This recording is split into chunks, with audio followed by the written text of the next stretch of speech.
Bom, antes a gente vai lá. Depois de 2 dias de votação, a Câmara dos Deputados aprovou a PEC dos benefícios, né? A gente vai chamar em Brasília o Nolan Roberts, que tem as informações ao vivo. Boa noite, Nolan.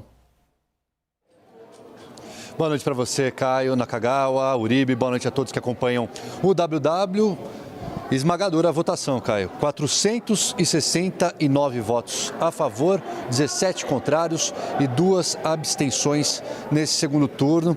Lira conseguiu também não aprovar os 2 destaques que foram apresentados nesse segundo turno. Um deles pedia a retirada do estado de emergência dessa PEC, o outro pedia a retirada de um prazo para o pagamento dos benefícios. Então, ficou tudo certo para o governo Bolsonaro. Agora resta essa PEC ser promulgada. A gente lembra, eram necessários 308 votos, ficou 469 a 17. A expectativa, viu, Caio, amanhã vai haver uma sessão conjunta entre Senado e Câmara aqui no Congresso para análise de vetos. Caso essa sessão seja curta, a expectativa é que na sequência o presidente aqui do Congresso, Rodrigo Pacheco, ele já abra uma sessão extra para uma promulgação dessa PEC aqui dos benefícios que foi aprovada hoje aqui na Câmara dos Deputados. 41 bilhões 250 milhões o governo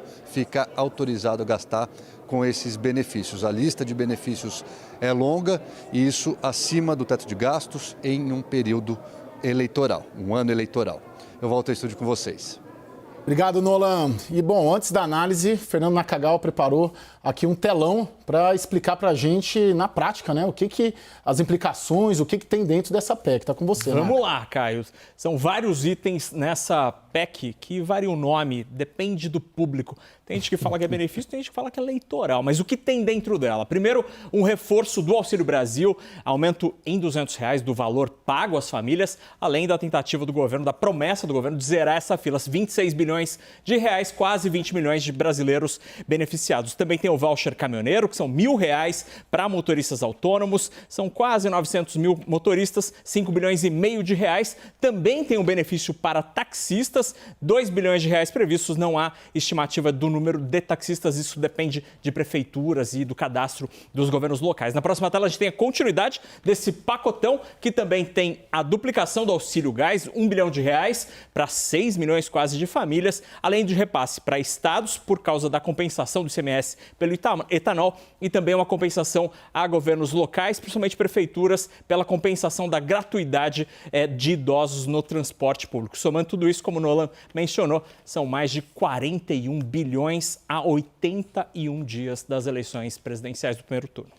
Obrigado, Naka. Bom, vamos à nossa primeira roda de análise. Participa hoje conosco a cientista política e pesquisadora da Fundação Getúlio Vargas, Lara Mesquita. Muito bem-vinda, professora. Obrigada, é um prazer estar aqui com vocês hoje.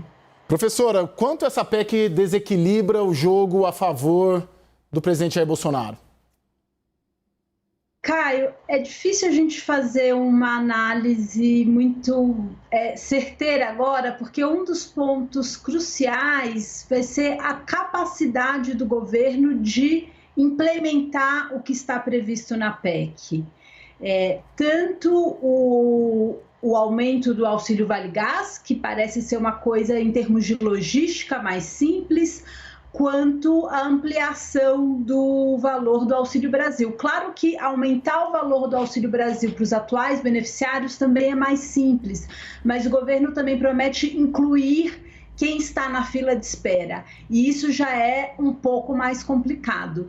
Então, a gente vai precisar avaliar a capacidade do governo de implementar os auxílios, e, sobretudo, o auxílio aos taxistas e aos caminhoneiros, que é algo bem mais complicado em termos de consolidação da base, criar forma de transferência de recursos, fazer o dinheiro chegar até os beneficiários. E o quanto a economia não vai consumir de maneira muito rápida o que esse benefício vai gerar.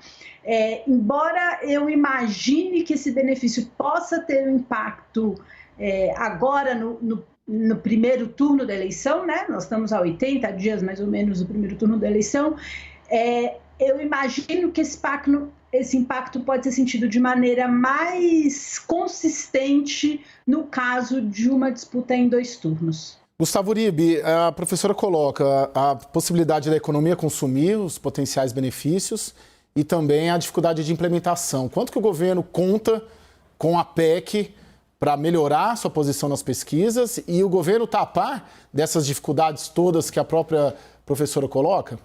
O governo está a par, viu, Caio? Eu conversei hoje com o Ronaldo Bento, que é o ministro da Cidadania.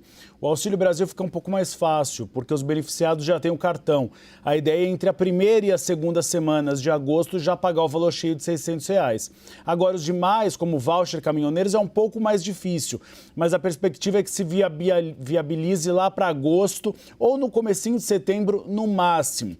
O impacto ainda é um mistério, porque é uma avaliação de que realmente você possa aumentar um pouquinho a expectativa de voto no presidente Jair Bolsonaro, mas para jogar a disputa para um segundo turno. Já se sabe que não vai ser a bala de prata, que não é o que pode mudar o cenário no segundo turno.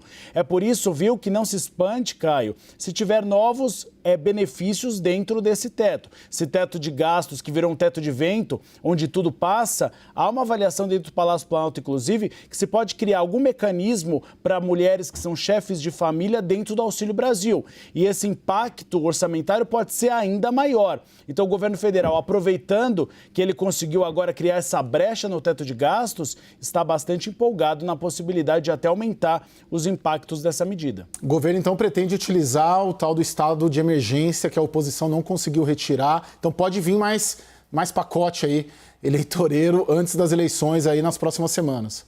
Pode sim. Nas próximas semanas não, eles ainda vão avaliar o impacto, mas a ideia é que se chegar lá na beira da eleição, final de setembro, e os impactos não forem grandes, porque a pesquisa Genial Quest, a última até mostrou, que 40% do eleitorado que recebe esse benefício social diz que não vai fazer muita interferência no voto dele. Então, se caso não haja uma interferência muito grande, há uma ideia aí em gestação de criar um benefício dentro do Auxílio Brasil, um aumentinho dentro do Auxílio Brasil para essas mulheres. E seria também uma tentativa de diminuir a rejeição ao presidente Jair Bolsonaro no eleitorado feminino, que é bastante alta. Naka, é certo a gente falar em cheque em branco? O Congresso Nacional deu um cheque em branco para o presidente Jair Bolsonaro utilizar como bem quiser para tentar potencializar suas chances de reeleição? Pode-se dizer nesse aspecto da possibilidade de gastos para além do que a gente sabe hoje, né? Essa ausência completa do teto. E aí eu chamo a atenção para um aspecto que ganha força, Caio, entre os economistas,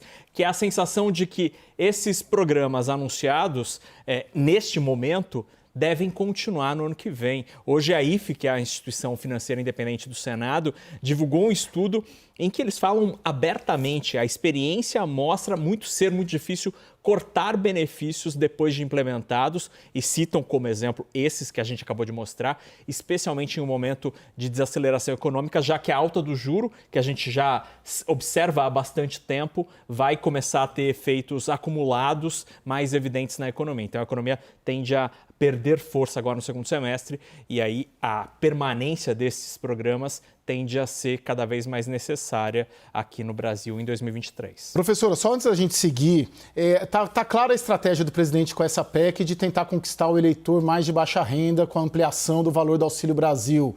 Esse eleitor, ele está cambiável? Ele está, na percepção da senhora, aberto a deixar uma preferência eleitoral que, segundo as pesquisas, é pelo líder Lula e migrar, ou pelo menos parte desse eleitorado de baixa renda, que significa 40% do eleitorado brasileiro, ele pode mudar? Ele é conquistável com essa PEC?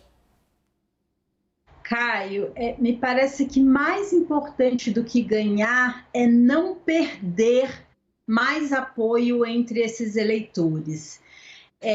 Por mais que uma parcela muito grande dos eleitores de renda mais baixa digam que já tem o voto decidido, a gente sabe que sim, que até o momento da urna os eleitores podem sim mudar de voto. E isso pode ser importante não só para o presidente diretamente, mas também para todos que apoiam o presidente, né? Para dizer, olha, o presidente está empenhado em melhorar a vida da população e vocês precisam votar em nós, deputados, senadores, governadores, para que a gente continue dando suporte ao presidente no novo mandato e na nova agenda. Então, acho que a gente não pode pensar só no benefício pro presidente.